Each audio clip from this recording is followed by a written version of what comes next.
कमीशनखोरी की भेंट एक नवजात शिशु चढ़ गया। उसकी मौत हुई तो परिजनों ने गंभीर आरोप लगाते हुए चिकित्सक के क्षेत्र में कमीशनखोरी का बड़ा खुलासा कर दिया।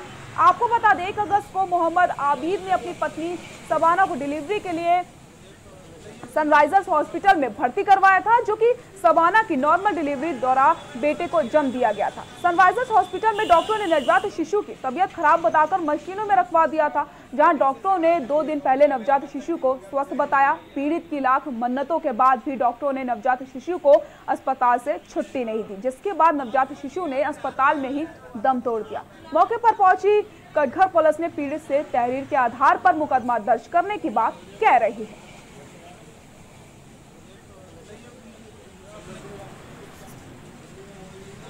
बेटा पैदा हुआ था, मेरा बेटा 2 किलो के लपेटे में था। मैं यहाँ पे लेकर आया था घूंगा टोटल पे। इन्होंने हॉस्पिटल में शकील डॉक्टर ने रखा, जो आशा लेकर आई थी। मुझे जो डॉक्टर लेकर आया था उनकी कमीशन बंद हुई थी, मुझे नहीं पता था कि उनकी कमीशन बंद हुई है। उनकी रिकॉर्डिंग है मेरे पास, डॉक्टर शकील की भी रिकॉर्डिंग है, जो इनने कमीशन दी है उन्हें। मेरा बेटा 3 दिन में यहाँ पे सही हो गया। वकील नान के मुझसे ये गया कि बोले 2 दिन अपने बच्चे को और रख दो, क्योंकि उनकी कमीशन देनी थी उसे। हॉस्पिटल में मेरे पास 100 नंबर 112 फोन आया, ऐसे ऐसे विवाद हो रहा है। मैं मौके पर आया हूँ और चौकी इंचार्ज मौजूद हैं और जो कार्रवाई होगी, जो मुद्दी है वो है नहीं, डॉक्टर यहाँ है नहीं, डॉक्टर चले यहाँ से। विवाद हो रहा है, किस बात को लेकर हो रहा है यहाँ पर? नहीं, इलाज फिलाज कराया इन्होंने। इस बात का विवाद बच्चा है, पहले इलाज इन्होंने कराया था, यहाँ लाए थे, फिर दूसरे अस्पताल ले गए और दोबारा आए तो कह रहे डॉक्टर ने पता नहीं क्या मामला है, डॉक्टर के ऊपर आरोप लगा रहे हैं। हेलो, कहाँ कहीं उसमें पहुँच गए क्या, पाकिस्तान में या हिंदुस्तान में? अरे ना, फोन चार्जिंग पर लग रहा था मैडम। कहाँ फंसवा दिया तुमने? तो रेशमा जी वहाँ अच्छा है, वहाँ अच्छा है। क्या हो गया? अरे बड़ा दिमाग खराब है, मैं तो कभी नहीं लेकर हूँ यहाँ को मरीज कोई भी। क्या परेशानी है ये बताओ पहले मुझे। एक बात ये बताओ कि चलो इंसान कुछ न पूछे, लेकिन तुम्हें पता है 20 साल का तजर्बा हमें। बच्चा हमने रखवा दिया, बच्चा तो खैर ठीक है, चलो जैसा भी कुछ है, लेकिन यहाँ कमरे में हमने एक, अब बताओ जब हम यहाँ पे हैं तो कहीं पे बेटा बैठेंगे ही नहीं बैठेंगे। हाँ तो क्या हो गया बताओ। न बैठने का ठिकाना, न कहीं। एक कमरा वो इधर को घेर लिया हमने, इधर को कोने को, तो वो भी बेड उठा के ले गए। अब नीचे अब इससे दरी मंगाई, जब पड़े हैं यहाँ मुसीबत। नीचे पड़ी हो? और नीचे पड़े। बस 2 मिनट रुको, तुम नीचे ना पड़ोगी तुम। और इसे देखो, जो आईसीयू के बराबर में, बच्चों वाले के बराबर में जो कूलर वाला है रूम, कूलर वाले रूम में बेड खाली पड़े हैं नहीं, ये बताओ पहले। कूलर वाले रूम में बैठ के, उसमें तो मरीज हैं। कितने मरीज हैं? ऐसे ही दिखे हैं, पता ना 3 जने कितने।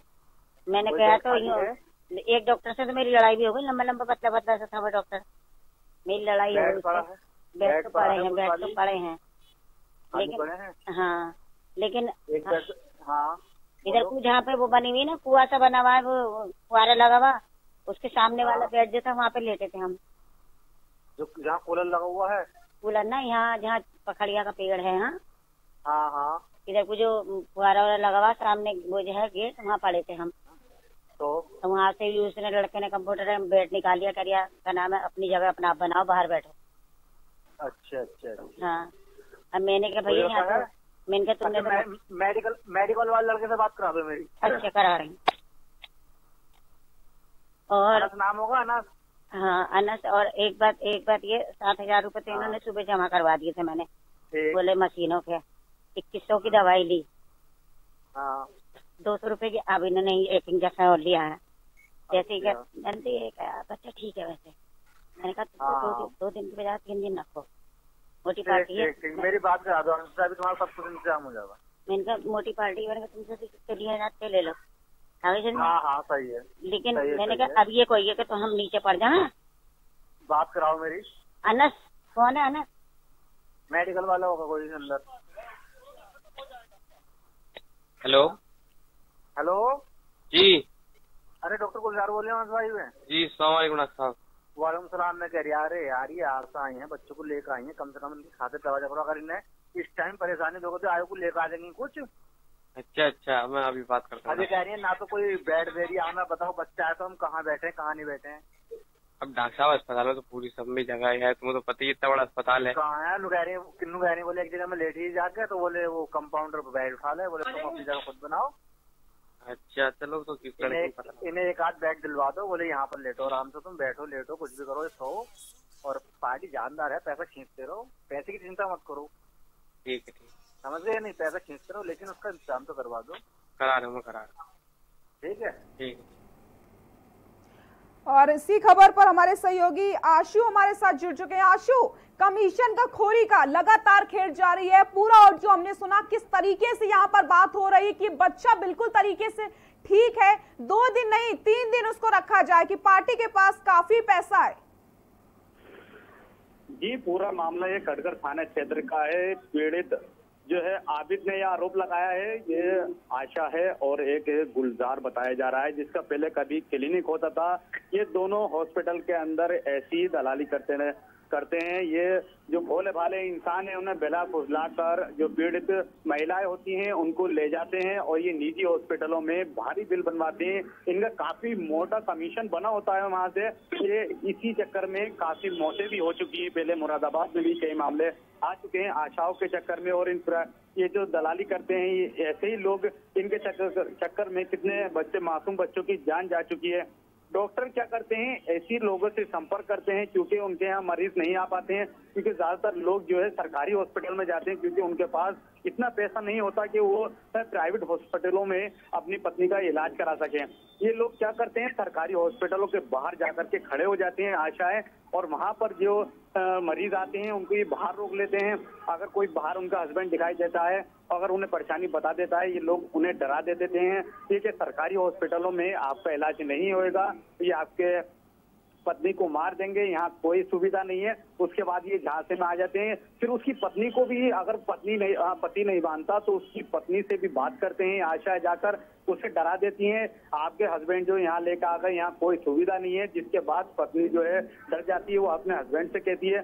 फिर ये लोग निजी हॉस्पिटल में अपने जो जिनसे इनकी कमीशन तय होती है वहां लेकर के जाते हैं, इनकी कमीशन तय होती है पहले से ही, और फिर ये वहां भर्ती करा देते हैं। जैसे कि वो पीड़ित बता रहा है उसका बच्चा बिल्कुल ठीक था, 1 या 2 दिन बाद उसकी छुट्टी होनी थी, मगर इन्होंने अपनी कमीशन के चक्कर में उसे काफी लंबे समय तक वहां इलाज के लिए रोक रखा, क्योंकि जैसे पीड़ित बता रहा है बिल्कुल ठीक है, उसका दूसरे दिन को छुट्टी होनी थी, मगर इन लोगों ने अपने कमीशन के चक्कर में, जो डॉक्टर शकील हैं जो बताया जा रहा है जिनके अंडर में इनका इलाज चल रहा था, उसने जो है इससे फिर बच्चों को रोक लिया। बच्चों को रोकने के बाद इनसे फिर पैसों की मांग की गई। पीड़ित रो रो कर खुद ही बता रहा है जो उसके अपनी पत्नी के बाली दुकान की, उसे बेच करके उसने जो सारा ये पैसा चुकाया है। जब तक पैसे नहीं ले लिए गए, जब तक उसे बताया नहीं गया, उसके बच्चे की मौत हो गई है। और मशीन का जो पर डे का इनका खर्चा होता है 5 से 7 हजार या 8,000 रुपए पर डे ये लेते हैं। और ये सबसे बड़ी धांधली सामने आई है, निजी हॉस्पिटल की लापरवाही है डॉक्टर की, और अपने पैसों के चक्कर में इस बच्चे की जान चली गई है। आशु, जिस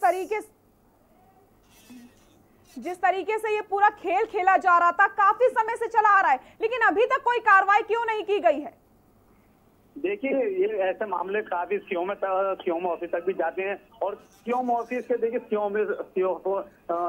सीएम ऑफिस भी बराबर में है, उसके बाद भी यहाँ के डॉक्टर कोई कार्रवाई नहीं करते। यहाँ बाहर आशाएं खड़ी रहती हैं, काफी बार इनकी शिकायत भी लोगों द्वारा की गई है, आशाएं ऐसी हरकतें करती हैं। आज भी आप देख सकते हैं सरकारी हॉस्पिटल के बाहर आशाएं बाहर खड़ी हुई दिखाई देंगी, और इनका काम सिर्फ यही है, ये जो पीड़ित भोले भाले लोग आते हैं उन्हें ना समझ होती है, ये प्राइवेट निजी हॉस्पिटलों में ले जाते हैं।